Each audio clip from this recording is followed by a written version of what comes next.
Alright, so this is a review of the Bikes Direct Gravity Fatbike, their entry-level fat bike. This was about $600 as I recall when I purchased it in July of 2022. And I have enjoyed it. Overall, I have enjoyed it. So let's get into it. First things first, this sucker is fat. These are some 5-inch wheels, 5-inch tires. They're monsters. I'm not used to this. If you're not used to fat bikes, this is something else. There were some other bikes out there with 3.5, 4-inch tires, and I decided, you know, if I'm going to get a fat bike, let me get a big old fat one. So these are some big old wheels, big old tires. Bike itself is heavy. It's very heavy. I'm going to say it's the better part of 50 pounds. I haven't actually weighed it, but compared to my roughly 30-pound commuter, it is noticeably, significantly, substantially heavier. So she heavy. Everything's steel. As far as I can tell, handlebars. Most likely maybe the stem's aluminum. For sure the frame. I'm guessing the seat post may very well be steel. I'm not exactly sure. It's all right. It's heavy. There's no lightweight parts on this sucker. The steel frame I'm actually really impressed with. The weld quality is very nice. The finish is quite nice. Some really nice details with the internal routing and so forth. There's tons and tons of little the holes and clips and bosses for all kinds of stuff you can add onto this frame. Mounts for 2 water bottles, and this sucker's stiff. I'm a big guy. I'm 6'3", about 210 pounds. Fairly strong rider. I can flex a frame. This frame doesn't flex too much. I'm assuming it's a combination of material, the tube diameter, this monster bottom bracket, of course, on a fat bike. Bottom bracket's quite big. I hadn't seen an internal bottom bracket like this for a little while. That's part of what you get with the price point. I don't super like that design, but that's what you get. And also, since it's so wide, all those bearings and loads are going to be pretty well supported. Getting into the part spec a little bit more, I already changed out the grips. These are the Aragon grips. If you haven't tried that, you're missing out a little bit. I just can't go back to regular grips. That's it. This is actually the $15 or $20 knockoff off Amazon. I put a little light on there. Regular old triggers. Interestingly enough, 3-speed trigger for the front. And looky here, we only have 2 gears in the front. So again, with Bike Direct and the parts that the price that you pay, you may get a little mix and match. That's all right. I will say that part of the reason I bought this was for the shifters. This is the relatively low-end SRAM X4 derailleur in the back, and their basic shifters. On my other bike, I've got the super high-end stuff, the XO and the Axis, or whatever it is. I forget, not the battery-operated stuff, but the other stuff, which probably costs 5 times as much. And the action on these shifters is not quite as mechanically sharp and satisfying, but it's just as precise. The shift quality on this sucker is great, front and back. So click, click, click through the gears, no problem with the drivetrain at all. Really impressive that you can get this level of shift quality at this kind of price point. Let's see, what else can I tell you? Especially since it's a straight wall, large diameter steel fork, the fork itself has almost no give in it at all. Back in the old days, you know, your steel fork would have a little bit of flex to it just by itself. This does not. So this frame, the fork is solid. Whatever suspension you're getting out of this fat bike is purely from these monster tires. All right, brakes. I have to ding. Well, again, considering the price point, not bad.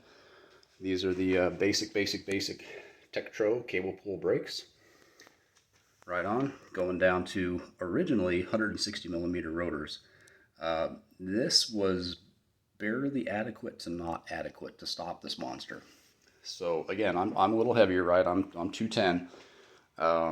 If you're significantly lighter than that, maybe if you're 50 pounds lighter, it might be sufficient. But especially on pavement, when you're booking along a little bit, I could haul on these suckers. And again, I'm pretty strong. I can haul on these brakes. And this sucker wouldn't stop. So I had, out of my parts bin, I grabbed a couple 180 millimeter rotors and threw them on with a couple little adapters here. You can get these things inexpensively off eBay or Amazon or what have you. You can get some generic 180 millimeter or even 203 millimeter rotors would be better. The bigger rotors made a big difference. I can actually stop a lot better. The feel and the modulation is not super good. It is what it is with these cable pulls. if I was going to do an upgrade on this bike, that would probably be the first thing I'd do, is go to a decent set of hydraulic discs.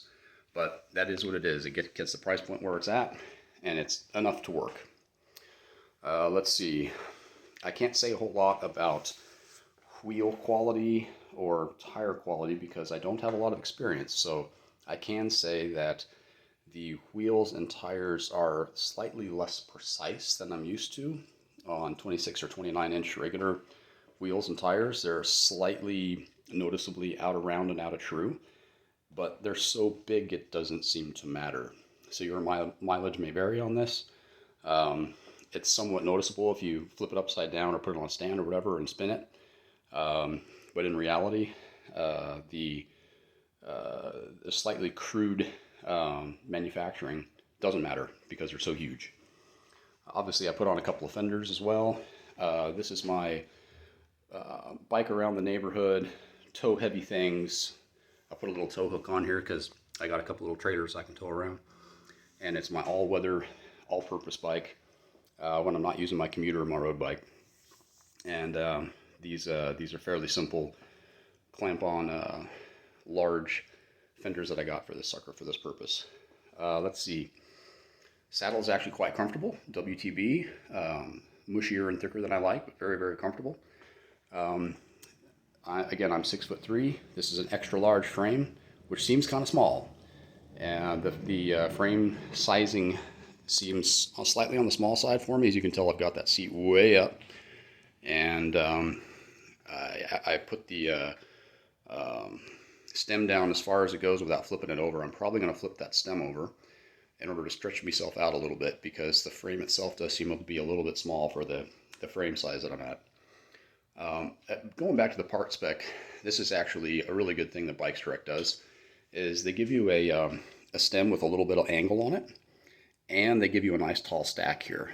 So by adjusting where the stem's at on the stack, and you can flip the stem upside down quite easily with the double bolts here, a couple of bolts here, you can flip this whole thing up and down, and you can move this handlebar around vertically quite a bit with the stock parts that they set you up with. So there's a fair amount of adjustability they give you right out of the box.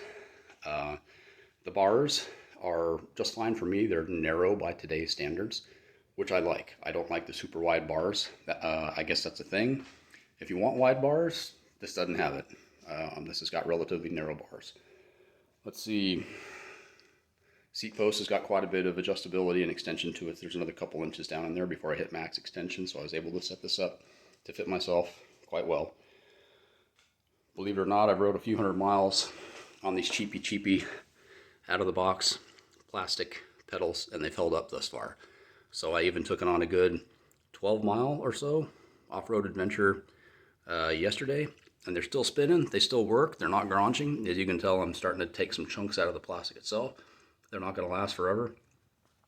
I haven't put on clipless yet just because I want to be able to just jump on this bike on my sandals and ride down to my parents' house, which is a mile away, and not have to mess with my shoes and all that good stuff. So we'll see what we do with that. Again, on the back, I put on the 180mm rotor for the brakes. Let's see, what else can I tell you? Again, shifting is really good. The gearing. Let me tell you about the gearing on this bike. 2x8 speed.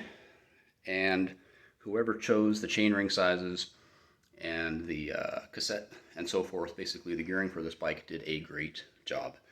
So around the neighborhood on the streets, big ring and then small ring for sure when you're off-road going up the hill or what have you. It's geared very low compared to most mountain bikes. This sucker's not meant to go very fast. This sucker tops out in the highest gear, I'm going to guess right around 20 miles an hour. Maybe you can get it up to low 20s if you're really spinning. But at that speed, you really shouldn't want to be going any faster than that anyway. It sort of feels like you've seen a tractor going down the road, one of those backhoe kind of tractors. They can do 30 or 40 miles an hour, but the guy's bouncing around inside there, the whole tractor's bouncing. You can get a little bit of that action on this bike as well. So that's about as fast as she wants to go. Okay. As far as the ride itself is concerned, the huge tires and the wheels have enormous momentum, right? So I've never messed with this before. If you're used to fat bikes, you know all about this. This was a new experience for me. She doesn't like to turn. She's very stable. So I think personally this would be a fantastic like kid bike, first bike kind of bike, old person bike that wants to be super stable. I've encouraged my parents and more elderly neighbors to look at a fat bike because a little bit of sand on the road, she doesn't care. She's going to just ride right over it. Whereas, you know, quite often on a regular bike, a little bit of sand on the road spells disaster. An old folk going to break, you know, fall down, break the wrist or what have you. It's not happening on this. Just going to roll over it, point and shoot. Don't worry about it. You run over a squirrel or a log on the road, she's not going to care. She's going to roll over it. That said, the handling takes a little bit to get used to because of that momentum. And so it steers and handles a little, well, not a little bit, quite a bit differently from a regular bike. And what I have found works best is to envision it as riding a horse or a walrus. And this is a big animal underneath you. And that big animal does want to do what you want it to do, but he's not going to respond too well to the reins. So you're trying to push around on the handlebars. It doesn't make a whole lot of difference, especially for what you would normally consider as small course corrections, which actually aren't necessary on a fat bike anyway. So what's worked for me has been kind of envision it as steering with your hips, your weight. Kind of keep it pointed in the right direction with your hips and your weight and your balance. And that works reasonably well. On flat surfaces, as in not off camber, going up and down fine, but I'm talking about camber side to side. This thing is very stable. If you use that technique of turning with your hips, it's remarkably nimble through the trees and so forth. It's quite interesting. You got to plot your lines, think ahead, plot your lines, and kind of visualize going through that corner to the next corner and so forth. But she gets it done. And the amount of traction on these wheels, these tires, is hilarious. It just grips and grips and grips and grips. I have not found the limits of traction on these guys. You can roll way over and just keep on rolling over, and it just rolls and rolls and rolls and goes. Okay, now where I have an issue with this thing, and it may just be me, it may be the geometry, I don't know what, is off camber trail surfaces. And this is where it gets really weird. The off camber seems to really grab onto that front wheel and yank it into the direction of the camber. So if it's cambered uphill to the left, this guy is gonna, this big mother here is gonna try to steer up into that left hand. And it gets really kind of discomfiting because you've chosen your line, you're pointing in that direction, and you get some camber on there, and all of a sudden she's taken off. And what ends up happening is that if you're on a trail that is cambered on both ends, you're essentially riding through a shallow depression. You know, like a lot of single tracks, or essentially they've got a really well-worn groove and it's a little bit cambered up on left and right. This thing ends up kind of ping-ponging back and forth, left and right, because you're trying to go straight down the center. That's where your eyes are, that's where your weight's at. But then the tire finds a little bit on the left or the right, sucks it off in that direction. You have to correct. You end up ping-ponging down this trail, and then get a little disconcerting. So I've not yet gotten comfortable at figuring out how to ride this bike, and I don't know if this is common to all fatties or what, off camber. What else can I tell you about the ride and the bike?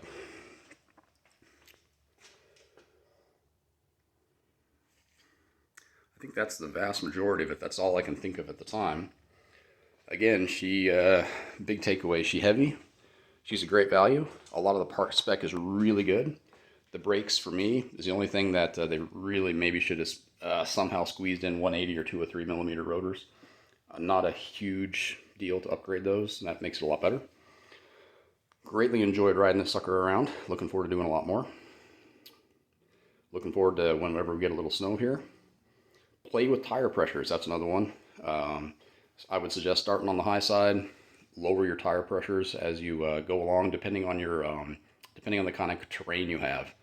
4 or 5 inches of travel on these big guys, put it to use. Let it work for you. And though she's heavy, she's got momentum. So momentum's your friend. Try not to touch those brakes. It's pretty remarkable how this thing can actually scramble up hills easier than you'd think, given the weight. It's as long as that camber doesn't go away from you, it's largely a point and shoot. Just keep pedaling up that hill, because you will not lose traction. It has all the traction in the world. I think that's it. I'm pleased with this purchase. I've wanted to get a fat bike for a long time. Prices got real high during the pandemic. They came back down this past summer and I jumped on this guy. Greatly enjoying it. I do plan on keeping it for a long time. I'll probably put some hydraulic brakes, a few other little things on there. All right. Give me any questions or what have you below. I'll do my best to answer them. Happy riding, y'all.